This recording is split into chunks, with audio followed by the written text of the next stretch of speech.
Hi friends, आप सभी लोगों का आपके अपने YouTube channel agriculture tricks by N K में हार्दिक स्वागत करते हैं। जैसा कि आप लोगों को पता है कि एग्रीकल्चर से रिगार्डिंग कोई भी न्यू अपडेट वगैरह होती है तो हम आप लोगों को वीडियो के माध्यम से प्रोवाइड करवाते रहते हैं। तो जैसे कि आप लोगों ने थंबनेल में देख भी लिया होगा कि जो डब्ल्यू की वैकेंसी है उसके लेकर मैं बात करूँगा कि काफ़ी अच्छी वैकेंसी है। जो आपका जो रिलीज़ किया गया है वो कहाँ पर है, ओडिशा पब्लिक सर्विस कमीशन के द्वारा जो ओडिशा के अंतर्गत ये आपकी वैकेंसी निकली हुई है। तो काफ़ी अच्छी वैकेंसी है, काफ़ी अच्छे पद हैं, तो अपन उसी की बात करेंगे, है ना। जो रिक्वायरमेंट है वो जो आपकी पोस्ट रहेगी वो क्या रहेगी, असिस्टेंट एग्रीकल्चर ऑफिसर, मतलब कि बोले तो डब्ल्यू, है ना, डब्ल्यू की पोस्ट रहने वाली है। अगर इसकी मैं बात करूँ, जो भी आपके जो लिंक है या एप्लीकेशन फॉर्म है ये कब रिलीज़ होंगे, है ना। तो जो अवेलेबल होंगे वो आपके 29/7, जो 29/7 मतलब कि आपके परसों से चालू हो जाएंगे फॉर्म और 1 महीने तक चलेंगे, 29/8 तक। तो आप 1 महीने के अंतर्गत जो परसों से आपके फॉर्म आपके क्या हो जाएंगे, इसके रिलीज़ हो जाएंगे। और जो आपका वेबसाइट लिंक है वो यहाँ पे आप आराम से देख सकते हो, http://opsc.government.gov.in। यहाँ पे जाके आप इसको क्या कर सकते हो, अप्लाई कर सकते हो। इसके अंतर्गत जो आपने बताया कि जो आपकी रिक्वायरमेंट होने वाली है वो क्या, कौन से पद रहेगा, आपका डब्ल्यू का पद रहने वाला है और काफ़ी अच्छी पोजीशंस है।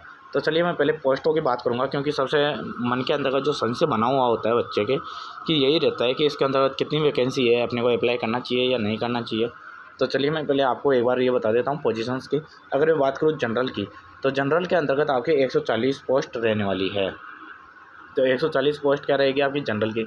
अगर मैं बात करूँ नेक्स्ट कैटेगरी की, SEBC की, तो उसकी 14 पोस्टें हैं। SC की जो आपके 45 यानी कि 45 पोस्ट है और ST की 62 यानी कि जिसे कि 62 पोस्ट बोलते हैं। तो ये कुल टोटल मिला के आपके 261 पोस्ट हैं, आपके सामने 261 है ना। और वीडो की है वो आपकी कौन सी है, 86। तो कैटेगरी वाइज वीडो की भी आप आराम से देख सकते हो।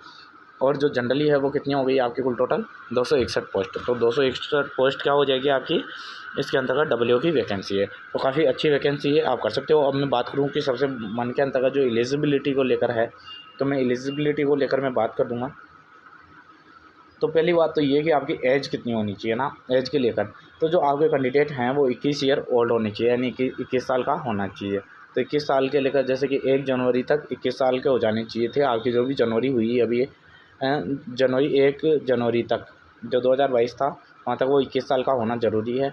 और अगर मैक्सिमम की बात करूँ तो वो 38 साल का होना चाहिए। 38 साल का जो 1 जनवरी 2021 तक 38 साल का हुआ हो, कि अब 39 साल का हो गया, तो वो इसके अंतर्गत एलिजिबल नहीं है। तो अब पता चल गया है जो क्राइटेरिया है वो 21 साल से लेकर 38 साल के बीच का रहने वाला है आपका एज का। इसके अलावा जो मैं बात करूँ, जो आपका भी जो फिजिकल डिसेबिलिटी होती है वो उनका जो भी आरक्षण वगैरह जिस हिसाब से मिलता है उसी हिसाब से आपको यहाँ पे रिलैक्सेशन बेनिफिट्स मिलने वाले हैं। तो चलिए फिर नेक्स्ट बात करूँ, जो ईयर या मैं बात करूँ आयु के अंतर्गत भी मिलेगा, और वैसे भी आपको जो जितना भी रिलैक्सेशन मिलता है नंबर्स में वो भी आपको यहाँ पे देखने को मिलेगा। एजुकेशन क्वालिफ़िकेशन की बात करूँगा, क्योंकि एजुकेशन क्वालिफ़िकेशन के बिना आपको कैसे पता चलेगा कि आप इसके लिए अप्लाई कर सकते हो। तो जनरली आप सभी लोगों को पता है, कोई भी स्टेट से हो तो सभी के लिए क्या होता है कि एजुकेशन क्वालिफ़िकेशन आपके डब्ल्यू के लिए रहती है, जो आपकी बैचलर डिग्री है यूजी कंप्लीट होनी चाहिए। तो वही इसी के अंतर्गत रही गई है। जैसे कि मैं बात करूँ, जो यहाँ पे दिया गया है एजुकेशन क्वालिफ़िकेशन है, a candidate must have been passed a degree in agriculture और हॉर्टिकल्चर और equivalent qualification from any university institute recognised by any state government of the government India. जो भी आपकी स्टेट गवर्नमेंट के द्वारा अच्छी यूनिवर्सिटी से आपकी क्या होनी चाहिए, बीएससी एग्रीकल्चर या बीएससी हॉर्टिकल्चर से, है ना। इसके अंदर फिशरीज़ वाले इंक्लूड नहीं होंगे फ्रेंड्स, इसमें साफ साफ है। और इसके अलावा जो भी गवर्नमेंट ऑफ इंडिया है जो अपने ICAR से द्वारा भी अगर किसी के पास में है तो वो भी इसके लिए क्या हो जाएगा, एलिजिबल हो जाएगा। अगर मैं बात करूँ, जो इसके अंदर एग्जामिनेशन फ़ीस है वो आपको कैंडिडेट के हिसाब से, जो भी कैटेगरी है उसके हिसाब से देखने को मिल जाएगी, जैसे फॉर्म ओपन होगा उस हिसाब से।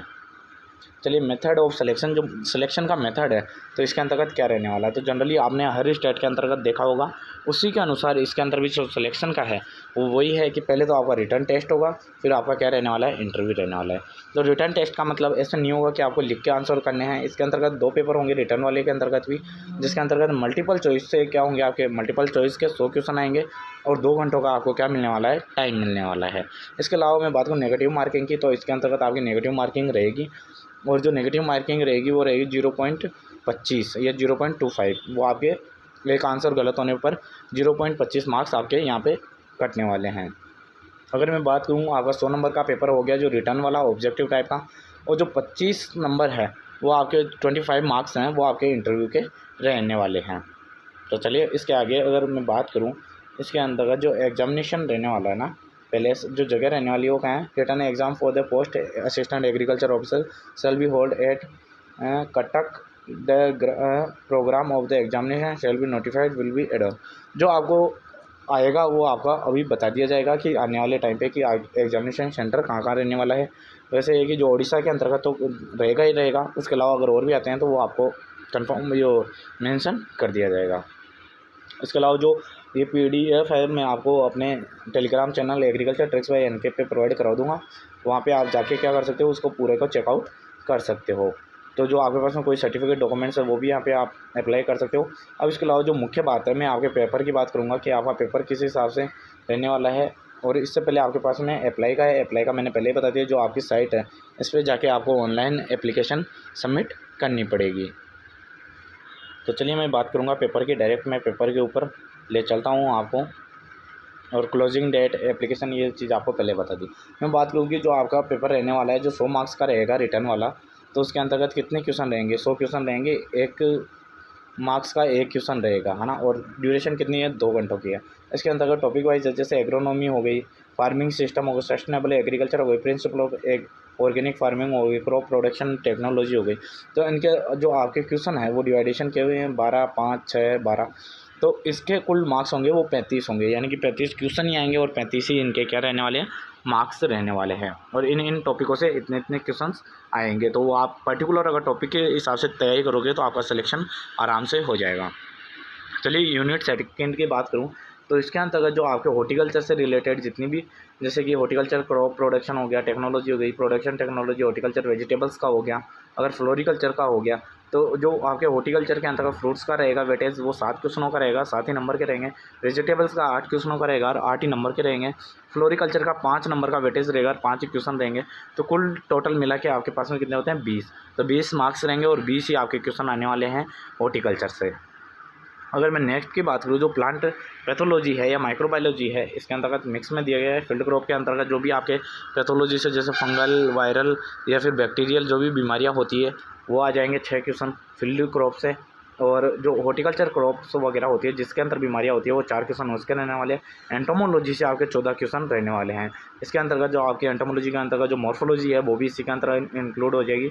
इसके अलावा जो 6 क्वेश्चन रहेंगे वो आपके निमेटोड्स जो पेस्टिसाइड होते हैं या हॉर्टिकल्चर जिसके अंदर निमेटोड वगैरह लगते हैं उनसे आपके 6 क्वेश्चन, यानी कुल मिला के बात ऐसे है निमेटोलॉजी से भी कितने क्वेश्चन आने वाले हैं, आपके 6 क्वेश्चन आने वाले हैं। तो कुल मिला के मैं बात करूँ प्लांट पैथोलॉजी या डिजीज़ से, तो उनसे आपके कितने क्वेश्चन आएंगे, 30 क्वेश्चन आएंगे और 30 ही मार्क्स का रहने वाला है। अगर मैं यूनिट 4 की बात करूँ तो उसके अंतर्गत जो एग्रीकल्चर या सेरिकल्चर या एग्रोमेट्रोलॉजी और फॉरेस्ट्री, तो ये सभी आपके क्या रहेंगे, इसके अंतर्गत रहने वाले हैं।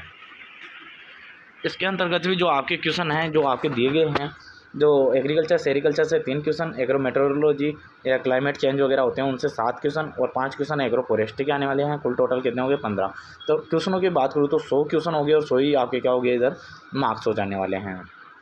तो आई होप आप लोगों को ये समझ में आया होगा। अब जो सेकंड पेपर रहेगा तो इसके अंतर्गत जो भी आपके जो सेकंड पेपर होगा वो भी 100 मार्क्स का होगा और 100 ही आपके पास में क्या होगा, क्वेश्चन होंगे। और टाइम ड्यूरेशन रहने वाली वो भी आपके 2 घंटों की रहने वाली है। तो अगर मैं बात करूँ नेक्स्ट अपना जो है इसके अंतर्गत, जिसके अंदर टॉपिक जो आपके आ जाएंगे, जो जीनोमिक इंफॉर्मेशन, नैनो टेक्नोलॉजी वगैरह अभी आ रहे हैं, है ना। फंडामेंटल सोइल साइंस के भी आ जाएंगे, न्यूट्रिएंट मैनेजमेंट, जो भी आपके प्रॉब्लमेटिक सोइल्स वगैरह है इंडिया के अंतर्गत उनसे भी 10 क्वेश्चन। तो कुल मिला के 35 क्वेश्चन आएंगे और 35 ही नंबरों के इसके अंतर्गत रहने वाला है। तो फर्स्ट पोर्शन के अंदर आपके एग्रोनॉमी आ गई, इसके अलावा हॉर्टिकल्चर आ गई और कुछ पोर्शन था वो आपके जो आपके एग्रो फॉरेस्ट्री का था वो आ गया था। लेकिन अब दूसरे पेपर के अंतर्गत अपन ने बात की सोइल साइंस का पूरा कंप्लीट आ जाएगा। सेकंड यूनिट की बात करूँ सेकंड पेपर की, तो principle of seed technology, genetics and plant breeding, जो भी आपके सीड टेक्नोलॉजी के अंतर्गत जो भी आपको nuclear seed, breeder seed, foundation seed या सर्टिफाइड सीड जितने भी आते हैं उनसे आने वाले हैं। और जितने भी प्रिंसिपल्स हैं इनके सीड टेक्नोलॉजी के, और इसके अंतर्गत कई बार फार्मर जो ब्रीडर के राइट्स होते हैं या फार्मर राइट्स होते हैं, उनसे भी कई बार क्वेश्चन पूछ लिए जाते हैं। तो 7 क्वेश्चन इनसे रहने वाले। प्लांट ब्रीडिंग जेनेटिक्स, इनसे 11 क्वेश्चन रहेंगे, जिनके अंदर जेनेटिक्स से अलग क्वेश्चन आएंगे और ब्रीडिंग के अलग क्वेश्चन देखने को मिलेंगे। तो ऑलमोस्ट माने तो जेनेटिक्स से 8 क्वेश्चन, और अगर 7 क्वेश्चन के लगभग, या फिर मैं बात करूँ 4 से 5 क्वेश्चन के लगभग ब्रीडिंग से आने वाले हैं। तो 11 क्वेश्चन क्या आ जाएंगे आपके इसके प्लांट ब्रीडिंग जेनेटिक्स वाले। और इंट्रोडक्टरी क्रॉप फिजियोलॉजी, जो आपके फिजियोलॉजी है उससे 7 क्वेश्चन आने वाले हैं, जिसके अंतर्गत आप लाइट रिएक्शन, डार्क रिएक्शन वगैरह जो भी आप पढ़ते हो उनसे आपके आने वाले हैं। तो 25 क्वेश्चन आपके इसके अंतर्गत हो जाएंगे और 25 ही मार्क्स के होने वाले हैं। थर्ड यूनिट की मैं बात करूँ तो फंडामेंटल ऑफ एग्रीकल्चर एक्सटेंशन, जो ये रहने वाला है एक्सटेंशन का रहने वाला है। तो इसके अंतर्गत भी आपके 30 नंबर या 30 क्वेश्चन आपको इसके अंतर्गत देखने को मिल जाएंगे। इसके अलावा मैं बात करूँ जो आपके एग्रीकल्चर हेरिटेज वगैरह, फार्मिंग एम्पावरमेंट स्कीम्स वगैरह, जो स्कीम वगैरह चल रही है, तो उनके भी आपके जो करंट अफेयर्स वगैरह हो गए उनके 10 क्वेश्चन आने वाले हैं।